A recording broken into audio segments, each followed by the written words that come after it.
అలాగే నా పరమేంద్రం అక్కడ మీ ఛానల్ ప్రకారం మన ఛానల్ సబ్స్క్రైబ్ చేసుకోకపోతే ఇప్పుడే సబ్స్క్రైబ్ చేసుకోండి. పక్కనే ఉన్న బెల్ ఐకాన్ క్లిక్ చేసి ఆల్లో పెట్టుకోండి. నా ఫర్దర్స్ మిస్ అవ్వకుండా చూడొచ్చు. చాలా మంది చూస్తారు కానీ సబ్స్క్రైబ్ చేసుకోవట్లా. So please try to subscribe click the bell icon also.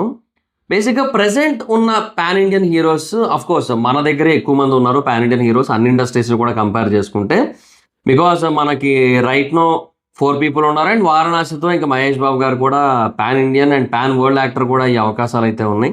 So డెఫినెట్గా మన దగ్గర 5 పాన్ ఇండియన్ స్టార్స్ ఉన్నారు.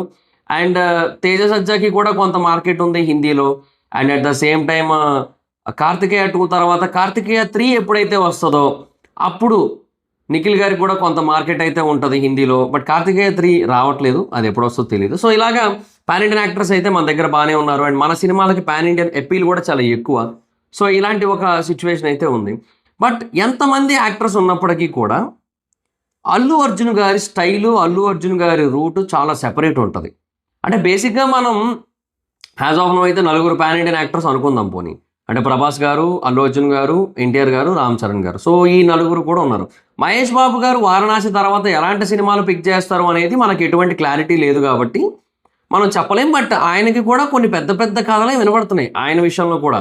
బట్ మనం క్లారిటీ లేదు ప్రస్తుతానికి, ఆయన ఎటువంటి కథలు యాక్సెప్ట్ చేస్తారనేది మనకు ఐడియా లేదు.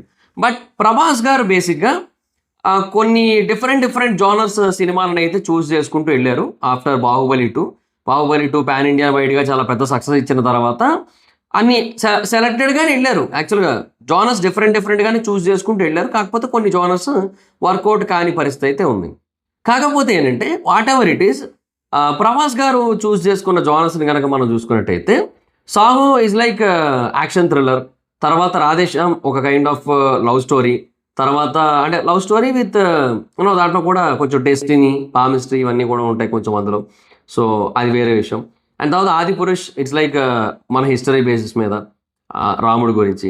తర్వాత Salaar it's like mass action cinema. తర్వాత కల్కి అది కూడా కొంచెం అంటే అది ఒక సైన్స్ ఫిక్షన్ అండ్ మన హిస్టరీ ఓరియంటెడ్ సినిమా అది. అండ్ తర్వాత ఇంక ఇప్పుడు స్పిరిట్ వస్తుంది, అది కూడా ఒక యాక్షన్ అండ్ మాస్ బాగా అల్టిమేట్గా మిక్స్ అయ్యి ఉన్న కైండ్ ఆఫ్ సినిమా అది.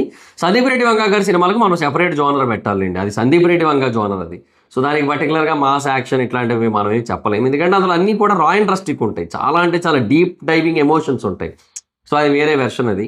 So that's fine, it's a different league అది. కాకపోతే ఇప్పుడు అది కూడా చేస్తున్నారు. అండ్ తర్వాత బ్రహ్మరాక్షస్ ఉంది, అది కూడా మేబీ కొంచెం డిఫరెంట్గా ఏదో ఉంటుంది. కాకపోతే ఈ సినిమాలన్నీ కూడా మీరు చూసుకున్నట్టయితే ఎక్కడో కొంచెం ఆ కంఫర్ట్ జోన్లోనే ఉంటాయి ఆ సినిమాలన్నీ కూడా మోస్ట్లీ అలా. తర్వాత ఎన్టీఆర్ గారి విషయానికి వచ్చినట్టయితే ఎన్టీఆర్ గారు కూడా అంటే ఆఫ్టర్ RRR దేవర కొంచెం కంఫర్ట్ జోన్ సినిమాని, తర్వాత వార్ 2 అది కూడా కొంచెం కంఫర్ట్ జోన్ సినిమాని. డ్రాగన్ మటుకు కొంచెం అంటే టూ మచ్ ఆఫ్ కొంచెం ఫిజికల్గా ట్రాన్స్ఫర్మేషన్ అది కొంచెం బాగా ఎక్కువగా రిక్వైర్మెంట్ ఉన్న సినిమా అది. బట్ అది కూడా when it comes to look పరంగా చూసుకుంటే అది కూడా కంఫర్ట్ సినిమానే, ఎందుకంటే మోస్ట్లీ నేను మాట్లాడేది ఇక్కడ లుక్స్ కోసమే. ఓకే, సో ఎందుకంటే ప్రభాస్ గారి సాహో చూడండి, nice comfort looks. Radhe Shyam comfort looks. Adipurush కొంచెం డిఫరెంట్, బట్ అది కూడా మోస్ట్లీ కంఫర్ట్ లుక్స్, ఎందుకంటే అంత ప్రాబ్లమేటిక్గా ఏముండదు. ఓకే, సో దశావతారంలో కమల్ హాసన్ గారి కష్టం ఉంటుంది చూసారా, అది బేసిక్గా అవుట్ ఆఫ్ కంఫర్ట్ జోన్ అనమాట. అంటే అన్ని క్యారెక్టర్లు చేసి రకరకాల లుక్కులు, రకరకాల మేకప్లు అవన్నీ అనమాట. సో అది అవుట్ ఆఫ్ కంఫర్ట్. సో ఇట్లా రకరకాల సినిమాలు, ఇప్పుడు సలార్ అయినా కంఫర్ట్ జోనే, కల్కి కంఫర్ట్ జోనే, స్పిరిట్ మోస్ట్లీ కంఫర్ట్ జోనే. సో ఇట్లాగనమాట ఇప్పుడు లుక్స్ పరంగా.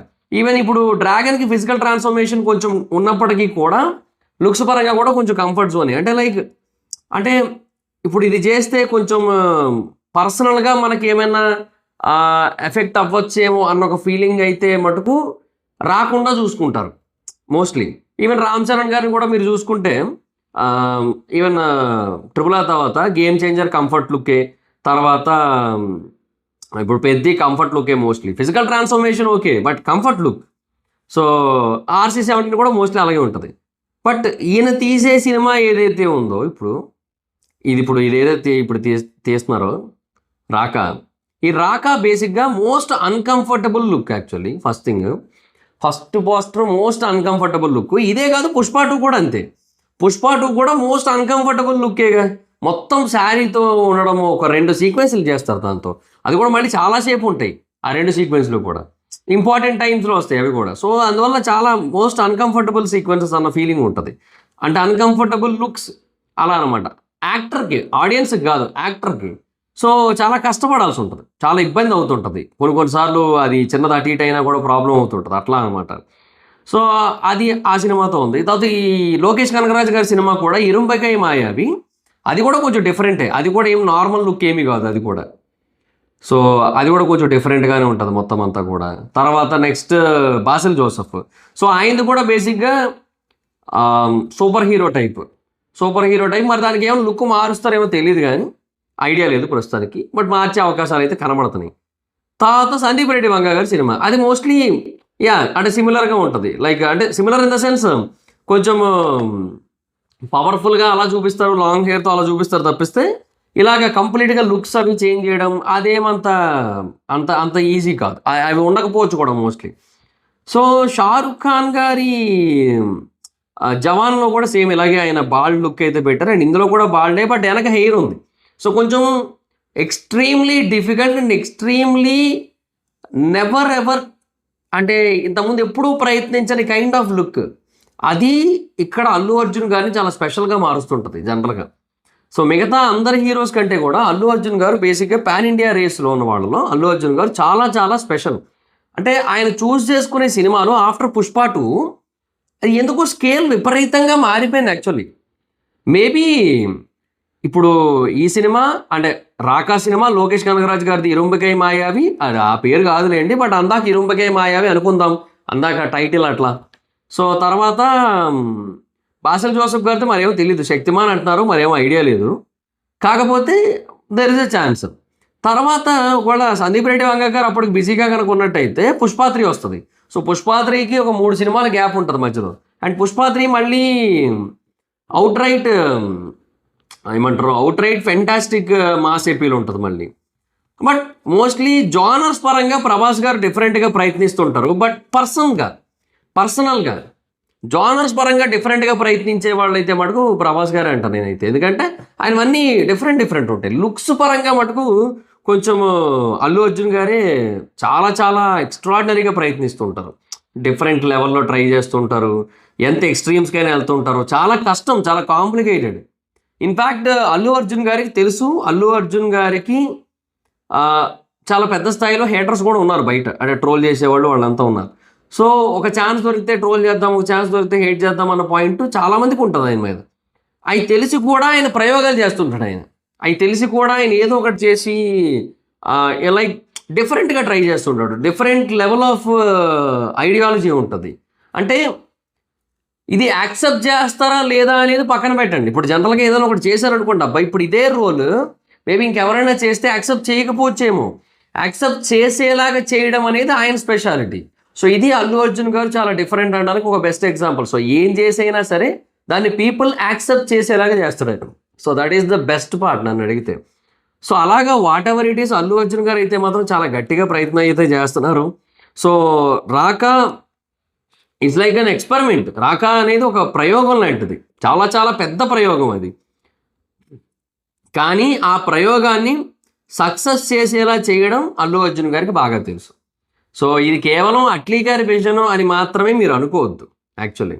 సో అట్లీ గారి విజన్లో అల్లు అర్జున్ గారి విజన్ కూడా ఉంటుంది, ఇక్కడ ట్రిపుల్ ఏ విజన్ ఉంటుంది, అట్లీ అల్లు అర్జున్. సో ముగ్గురు విజన్ ఉంటుంది, అంటే 3 ఏళ్ళ విజన్ ఉంటుంది. ఎందుకంటే అల్లు అర్జున్ గారు పుష్ప 2లో కొంచెం ఎక్కువగా ఇంటర్ఫియర్ అయ్యి అంటే లైక్ బాగా కనెక్ట్ అయిపోయి ఇంకా ఇన్ డెప్త్ ఆ సినిమాలో లీనమైపోయి ఇన్వాల్వ్ అయిపోయి చేసిన ఫీలింగ్ కలుగుతుంది మనకి.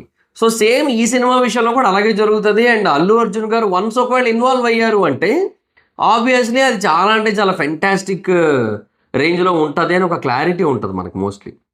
సో పుష్ప 2కి కూడా ఉంది ఒక కైండ్ ఆఫ్ ఒక సెక్షన్ ఆఫ్ పీపుల్కి నచ్చదు, అంటే ఇదేంది అన్న ఫీలింగ్ ఉంటుంది యాక్చువల్లీ. కాకపోతే ఏంటంటే అది లార్జ్ నెంబర్ ఆఫ్ ఆడియన్స్కి కనెక్ట్ అయింది. ఇప్పుడు సేమ్ దురంధర్ 2 ఎలాగా, దురంధర్ 2 కొంతమందికి నచ్చదు, ఇప్పుడు ధ్రువరాటికి అలాంటి వాళ్ళకి కొంతమందికి నచ్చదు, కానీ ఒక లార్జ్ సెక్షన్ ఆఫ్ పీపుల్కి అది నచ్చింది, అందుకే ఇప్పుడు 1700 కోట్లు పైన కొట్టింది అది ఇప్పటికీ, ఇంకా కొడతనే ఉంటుంది అది పరిస్థితి. సో అలాగే అల్లు అర్జున్ గారి సినిమా కూడా ఇప్పుడు ఆయన్ని ఎంతమంది ఏమన్నా సరే లాస్ట్‌కి ఆయన ఇప్పుడు ఒక సీక్వెల్ ఏమీ లేకుండా కూడా ఈ సినిమాతో 1500 కోట్లు పెడతాడు 'రాకా'తో.